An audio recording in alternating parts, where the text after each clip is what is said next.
नमस्कार मित्रांनो, आजच्या व्हिडिओमध्ये आपण या 7 ते 8 दिवसांमध्ये ज्या काही शिक्षक भरतीच्या संदर्भाने अपडेट आहेत किंवा होत्या त्या आपण आजच्या एका व्हिडिओमध्ये पाहणार आहोत। त्यातील ही एक अपडेट आहे की जी रयत शिक्षण संस्थेशी संबंधित स्टेट बोर्ड असेल किंवा CBSE बोर्ड असेल यामध्ये शिक्षकांची भरती ही सुरू आहे कंत्राटी पद्धतीने किंवा तात्पुरत्या स्वरूपामध्ये आणि CBSE बोर्ड मध्ये देखील या भरती सुरू आहेत। त्या संदर्भातल्या ह्या ॲडव्हर्टाइजमेंट आहे। आता ही यातील एक ॲडव्हर्टाइजमेंट मी ओपन करून दाखवत आहे। या प्रकारच्या अजून देखील ॲडव्हर्टाइजमेंट आहेत। आता ही फॉर एक्झाम्पल म्हणून इंटरव्ह्यूची डेट आहे 19 जानेवारी सकाळी 9:30 वाजता। TT किंवा CTT या ठिकाणी ॲप्लिकेबल आहे। जशी तुम्हाला एक ॲडव्हर्टाइज या ठिकाणी ओपन करून दाखवली त्याचप्रमाणे जर तुम्ही रयत शिक्षण संस्थेच्या ऑफिशियल वेबसाईटला जर व्हिजिट केलं तर तुम्हाला रिक्रुटमेंट या हायलाइटेड पॉइंटच्या खाली तुम्हाला वेगवेगळ्या जाहिराती, आता मी यातील 1 नंबरची जाहिरात ओपन केली होती तर त्याच प्रकारच्या अशा बाकीच्या जाहिराती तुम्हाला दिसून येतील। अशा बऱ्यापैकी जाहिराती यामध्ये आहेत। 7 ते 8 ॲडव्हर्टाइज यामध्ये तुम्हाला दिसतील। सगळ्या वॉक इन इंटरव्ह्यू आहे आणि पवित्र पोर्टलद्वारे जी शिक्षक भरतीची जाहिरात होती तिला 1 वर्ष झालं म्हणून आता ती सगळ्यात लास्टला आहे। यानंतर आपण दुसरी अपडेट पाहूया, ती म्हणजे शिक्षकांची नेमणूक करण्याचा प्रस्ताव। ही आहे महानगरपालिकेच्या संदर्भातील न्यूज आणि हा प्रस्ताव जो पाठवलेला आहे शिक्षण विभागाच्या वतीने महासभेत सादर केलेला आहे। महानगरपालिकेच्या माध्यमिक शाळांमधील 28 रिक्त पदांवर प्राथमिक शाळांमधील पदवीधर शिक्षकांची नेमणूक करण्याचा प्रस्ताव महानगरपालिकेकडे शिक्षणाधिकारी BT पाटील यांनी महासभेकडे मंजुरीसाठी सादर केला आहे।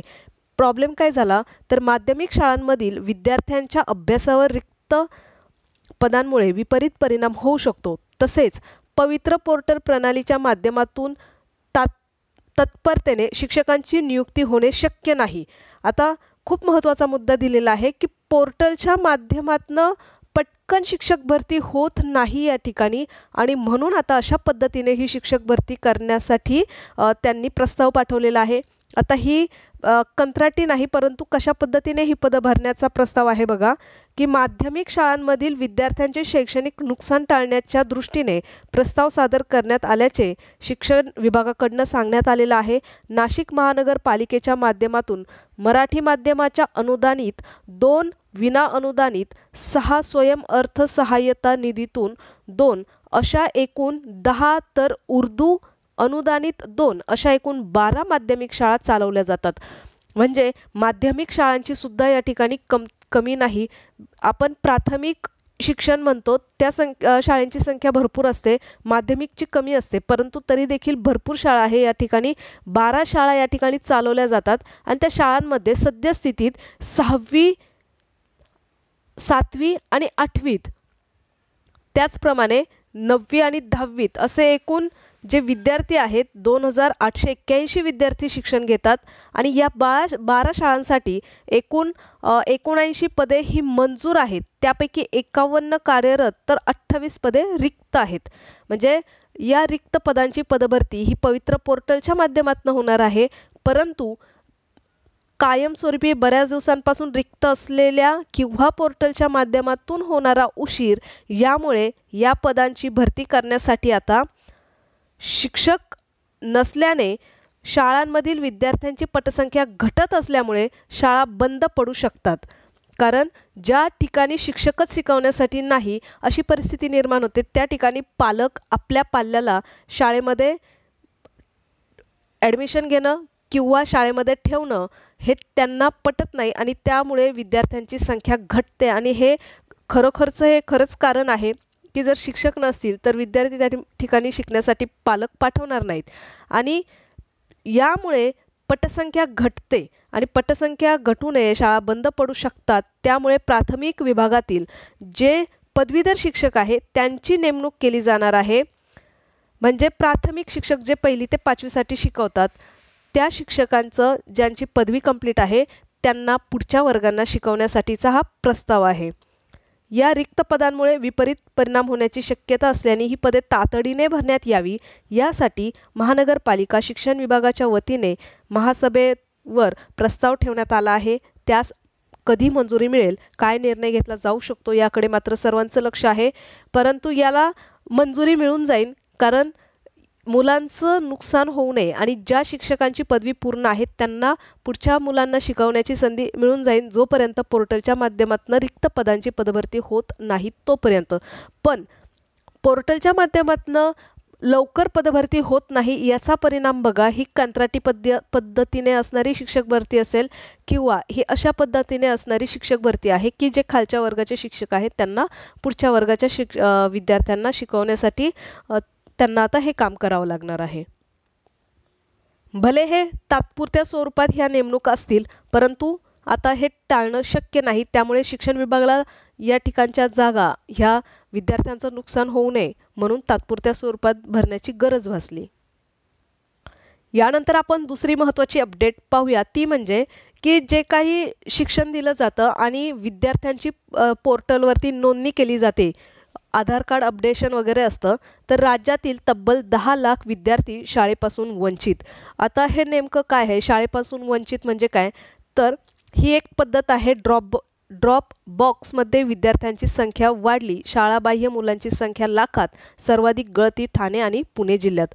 ड्रॉप बॉक्समध्ये विद्यार्थ्यांची संख्या वाढणं ही शिक्षक भरतीसाठी हानिकारक गोष्ट आहे, कारण विद्यार्थ्यांची संख्या वाढली याचा अर्थ, ड्रॉप बॉक्सची संख्या वाढली याचा अर्थ विद्यार्थी पुढच्या वर्गामध्ये जाण्याची संख्या कमी झाली हा त्याचा अर्थ होतो। आणि जर विद्यार्थ्यांची संख्या कमी होत असेल तर संच मान्यतेमध्ये बिंदू नामावलीमध्ये शिक्षकांची संख्या त्या ठिकाणी आपोआपच कमी होते, म्हणजे भरतीमध्ये याचा परिणाम होतो, कारण रिक्त पदांचा अहवाल हा कमी रिक्त पदांचा अहवाल दिसून येतो। याचा अर्थ ॲडव्हर्टाईजसाठी तितक्या जागा या कमी येतात।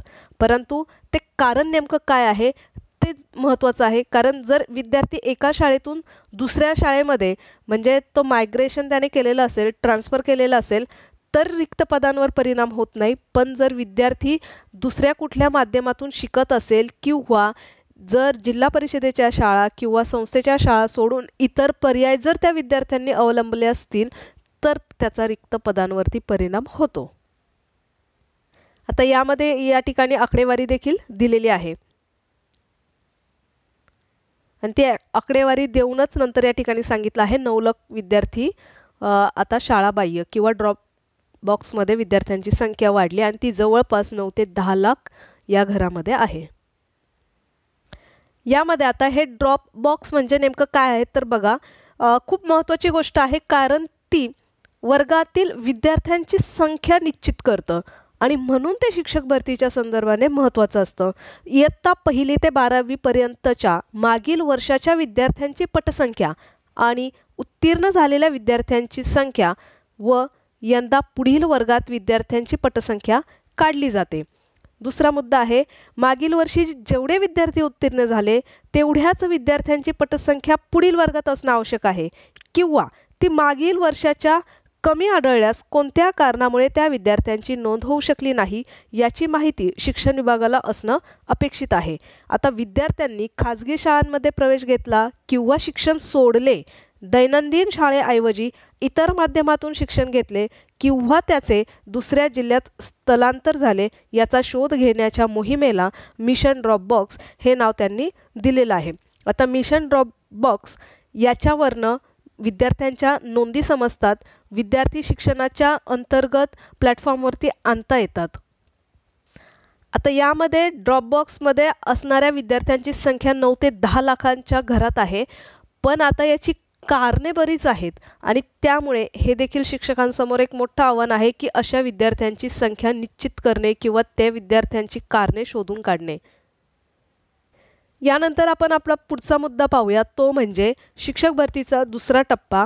आता नवीन जे शिक्षण मंत्री आहेत दादा भुसे साहेब, त्यांनी प्रसारमाध्यमांशी बोलताना, आता बरेच दिवस झाले की आता त्यांची निवड शिक्षण मंत्री म्हणून झालेली आहे, त्यांनी लीगली साईन देखील केलेलं आहे, त्यानंतर मंत्रालयामध्ये देखील त्यांनी काही विद्यार्थ्यांच्या उपस्थितीमध्ये किंवा वेगवेगळ्या प्रसारमाध्यमांशी बोलताना वेगवेगळ्या प्रतिक्रिया दिलेल्या आहेत. सेम तसंच आता काही दिवस आता हे न्यूज चॅनलमध्ये त्या गोष्टी चालत राहतील.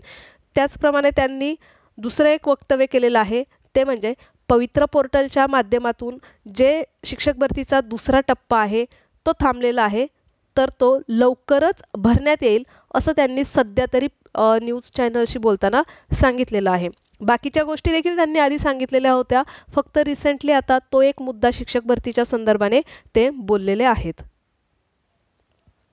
आणि अजून एक ते म्हणजे CTETचा रिझल्ट. तर CTETचा रिझल्ट मोजक्याच 2 ते 3 दिवसामध्ये नक्कीच लागेल, कारण 1 महिना जवळपास कंप्लीट होईल या 1-2 दिवसांमध्ये.